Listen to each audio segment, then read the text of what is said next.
Yo, salut mes petits Mugiwara, c'est Chapeau de Paille, j'espère que vous allez bien. On se retrouve aujourd'hui pour la review du chapitre 678 de Bleach. Alors donc une review un peu voilà normale pour commencer, puis comme je l'ai fait la semaine dernière, je pense que je vais continuer de faire comme ça avec Bleach.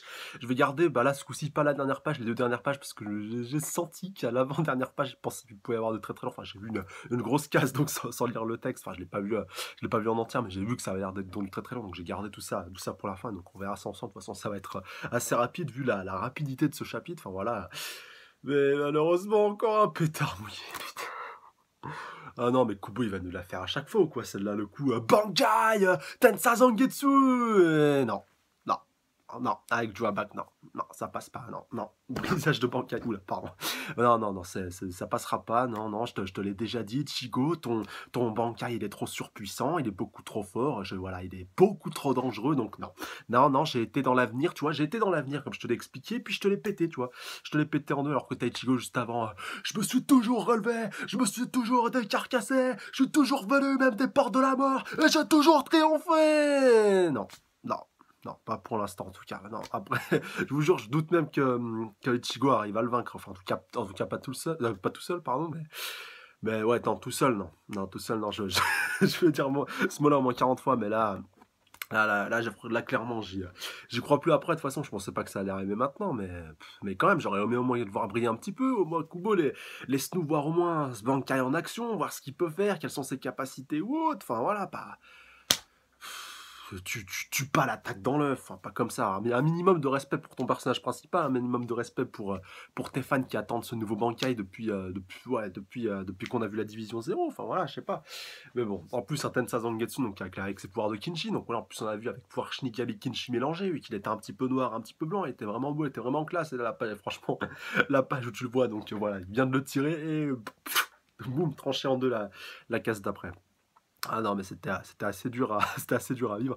Puis donc après, voilà, encore une fois, Joabak qui fait preuve d'un, voilà, comment on pourrait qualifier ça, là, d'une puissance hors du commun, donc avec son pouvoir de The Almighty, voilà, qui lui permet de prédire l'avenir. Et donc autre chose, alors est-ce que c'est cette autre chose qu'il a mis en action, vu qu'il lui dit que, voilà, grosso modo, j'ai réussi donc à simplement à modifier l'avenir et donc à me projeter dans l'avenir. Est-ce qu'il a le pouvoir donc d'omniscience, omnipotence, tout ce que vous voulez, donc de projeter dans l'avenir, agir dans l'avenir puis revenir dans le présent, ou alors il a le pouvoir d'être dans les deux en même temps, donc c'est comme ça qu'il a réussi à péter sa lame, comme on le voit juste après, donc il arrive à lui arracher sa corne donc de punaise de Shinigami pour lui renvoyer sur lui, et donc bah, Ichigo après vous en doutez bien qu'il est complètement surpassé, même Joaba qui va aller se lancer sur lui, qui va aller le trancher à coups d'épée de Kinshi, et puis Ichigo qui va limite pas pouvoir réagir.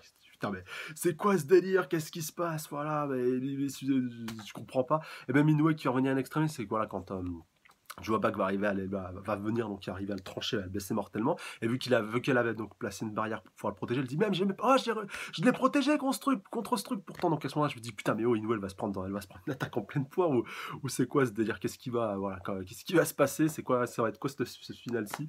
Et donc bon, on en arrive justement à la situation que je vous disais par rapport donc au début du chapitre. Donc vous avez vu c'était quand même assez rapide donc nouveau voilà, si je devais résumer ce chapitre, allez on va dire en une ou deux phrases. Nouveau Bankai, défaite, contre-attaque, on va dire, de Joabak, plus situation critique et peut-être, pourquoi pas, fin du game. On va voir ça.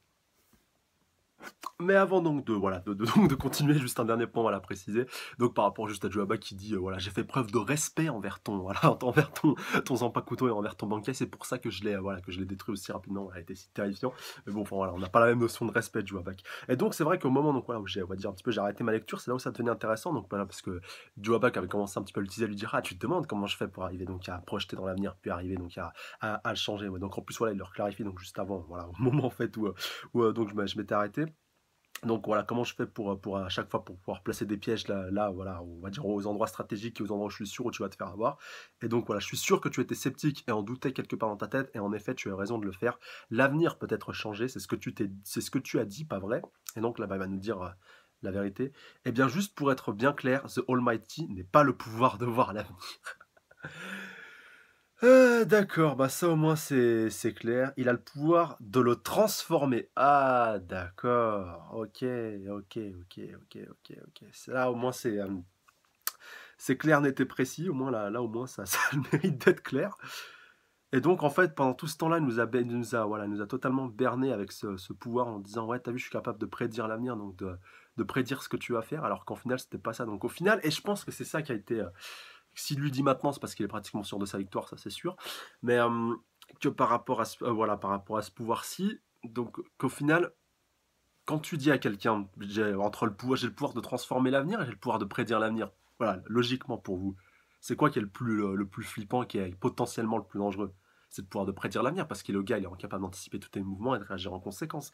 Et c'est pour ça, je pense pendant tout ce temps-là, donc il lui a dit, voilà, t'as vu, je suis capable de prédire l'avenir, ou du moins qu'il l'a sous-entendu, pour avoir un avantage stratégique par rapport à Ichigo, pour pouvoir, voilà, pour pouvoir totalement le faire flipper, donc pour qu'il puisse avoir du mal à réagir, qu'il soit tout le temps sur le qui-vive et tout, et donc lui, bah, ça lui a permis d'agir en conséquence, et donc de modifier, de moduler l'avenir. Enfin, même si au final, je pense pas qu'il avait tant besoin de ça que de lui dire, voilà, je suis capable de prédire l'avenir. T'aurais pu lui dire dès le départ, avec la puissance colossale dont tu disposes, voilà, t'aurais pu t'en sortir non plus, enfin, sans trop de difficultés.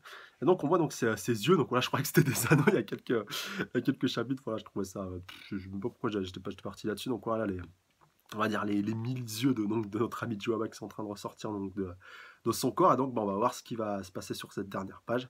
Et donc, oui, oui, désespère devant moi, Ichigo. Bon, bah voilà, là au moins c'est fait, c'est terminé. Donc, voilà, chapitre 178, pardon, fin. Une écrasante différence de puissance. Ouais, moi j'aurais même dit une écrasante défaite, parce que là, Ichigo, t'as plus grand chose à espérer. Alors justement, avant de terminer cette review, j'avais un dernier point, voilà, sur lequel je voulais revenir, et d'ailleurs pas mal de vous m'avez parlé dans les commentaires, et un point sur lequel je suis assez d'accord après relecture des derniers chapitres donc, de ce fight aussi, par rapport au fait que Joabak, donc c'est pas bon, pour le coup c'est pas puisse prédire les attaques, mais on va dire le point faible, je pense, de ses capacités, c'est les attaques holo d'Ichigo. Enfin, rappelez-vous quand il lui a fait son Grand Rei Zero Getsuga Tensho, voilà, un petit peu combiné, Joabak s'est fait avoir. Et là, qu'est-ce qu'on a par rapport à ces pouvoirs de holo qui sont faits, voilà, qui s'est fait un petit peu affecter dans ce chapitre, c'est la corne. Donc peut-être la corne pour casser justement cette partie holomorphose qu'il a. Enfin, en plus, on voit que son œil commence un petit peu à perdre du noir. Donc, est-ce que c'est indirectement lié le fait, voilà, que tu lui pètes sa corne de holo pour vraiment tuer tout risque de danger, bah, voilà, que ça peut être entre guillemets la seule porte de sortie qui aura permis à Ichigo de pourquoi pas prendre l'ascendant, ou du moins de surprendre Joaba, comme il l'a fait, comme je vous disais, avec le Grand Zero. Là, on peut aussi se poser des questions par rapport à ça, et surtout au fait. Enfin voilà, là, ce sera vraiment intéressant de voir si Ichigo peut encore lancer cette attaque de holo après qu'il soit fait péter la corne ou pas. Après, ça se trouve, c'est pas lié, mais le fait qu'il lui casse comme ça, et puis qu'en plus, après, tu vois qu'Ichigo, voilà, il perd un petit peu ses teintes et voilà, un petit peu l'aspect holo par rapport à son apparence, à sa transformation. Enfin, même si, voilà, maintenant, il est pratiquement revenu à la normale. Voilà, on a le droit quand même voilà, d'être en doute et puis de se poser des questions, surtout que Joabak le fait juste après avoir pété son Bankai. Donc on sait que le Bankai était une menace, et en plus, alors pourquoi il pète cette corne-là si elle n'est pas censée être une menace potentielle pour lui?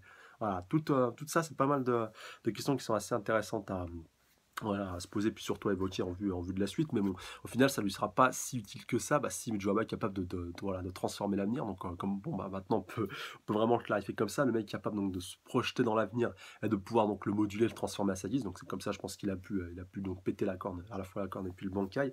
Et donc, bah, il va falloir trouver une parade contre ça. Alors, est-ce que un des 5 potentiels de guerre, ou alors est-ce que l'association des 5 potentiels de guerre permettrait de pouvoir donc annuler ce pouvoir? Et bah, ça, on le verra tout simplement dans les prochains chapitres, mais en tout cas, ça promet donc du très très lourd, et ça promet d'être encore une fois très très compliqué. Et je sais pas comment Ichigo va s'en sortir, et je croise les doigts, enfin je croise les doigts, je commence un petit peu à flipper par rapport à Orihime, qui pourrait donc se retrouver potentiellement pris entre deux feux, si vous voyez ce que je veux dire, même si ça me fait un peu froid dans le dos, et j'espère que ça ne se fera pas, parce que ça porte pas, pour moi en tout cas, pour l'instant, à part après peut-être que je peux me gourer, je pense que ça apporterait pas grand chose justement, en plus de la mettre un peu hors course maintenant. Par peut-être, voilà, si tu la mets un petit peu de côté, mais pas au point voilà, de la dead une bonne fois pour toutes, ce sera ce sera un petit peu dommage. Voilà. En tout cas, comme d'hab, n'hésitez pas à mettre un petit pouce bleu, commenter, partager, surtout vous abonner à la chaîne si ce n'est pas déjà fait pour plus de reviews. N'hésitez pas à checker la page Facebook, le lien est dans la description. Encore une fois, un grand merci à vous les abonnés, à la fois les anciens, comme les nouveaux, comme les futurs. Force à vous, big up, vous êtes les best de top et je vous kiffe. Et je vous embrasse très fort. Et surtout, bah, laissez-moi dans les commentaires par rapport à ce chapitre, par rapport à la suite, par rapport à vos prédictions, vos théories, vos analyses. Bah, voilà. Donnez-moi tout ça dans les commentaires, et surtout votre ressenti par rapport à ce chapitre. Donc, bien que bref, un peu comme les derniers, mais voilà, qui était quand même assez intéressant à aborder. Puis voilà, bah, au final, bah, qui nous a fait un petit peu l'effet pétard mouillé. Donc voilà, c'est mon seul regret par rapport à ce chapitre. J'aurais aimé au moins voir un petit peu ce nouveau Bankai en action. Alors peut-être que ce n'est que partie remise en vue donc d'un futur, pourquoi pas un peu un peu modifié puis alternateur, à moins qu'on ait un retour dans le passé qui nous permet donc le retour du Bankai, pourquoi pas, ça pourrait être aussi intéressant parce que voilà, immanquablement, bah, je suis en train de me dire, le mec, il y en a un qui est capable de transformer l'avenir. Alors est-ce qu'il n'y a pas un moyen de pouvoir revenir dans le passé pour pouvoir contrer ce futur un petit peu néfaste et ce futur un petit peu modifié, voilà, qui serait un petit peu le contre-pouvoir de Joabak et qui serait peut-être possédé par un Shinigami ou un autre Kinshi, pourquoi pas, qu'on ne connaît pas, se trouve Jugram a ce pouvoir, on ne le sait pas, on n'en sait rien, et donc qui pourrait peut-être potentiellement être récupéré par Ichida ou Ryuken, pourquoi pas. Donc là, non, là, je pars vraiment très très loin. Mais je me dis, s'il y en a un qui a le pouvoir de modifier l'avenir, je me dis qu'il y a peut-être immanquablement quelqu'un peut-être capable de remonter dans le passé ou alors de modifier le passé en vue donc de pouvoir toucher à l'avenir. Pourquoi pas. Après, peut-être que c'est Joabak lui-même qui a ce pouvoir, peut-être qu'il a confié indirectement ce pouvoir à Ichigo, vu qu'on sait que les deux sont immanquablement liés, c'est pour ça qu'il veut vraiment se débarrasser de lui rapidement. Enfin voilà, après, on peut partir vraiment dans pas mal de spéculations, mais ça a le mérite quand même d'être souligné. Donc donnez-moi quand même votre avis dans les commentaires par rapport à tout ça. Et sur ce, bah, je vous dis à la semaine prochaine. D'ici là, prenez soin de vous. Salut à tous. Sayonara.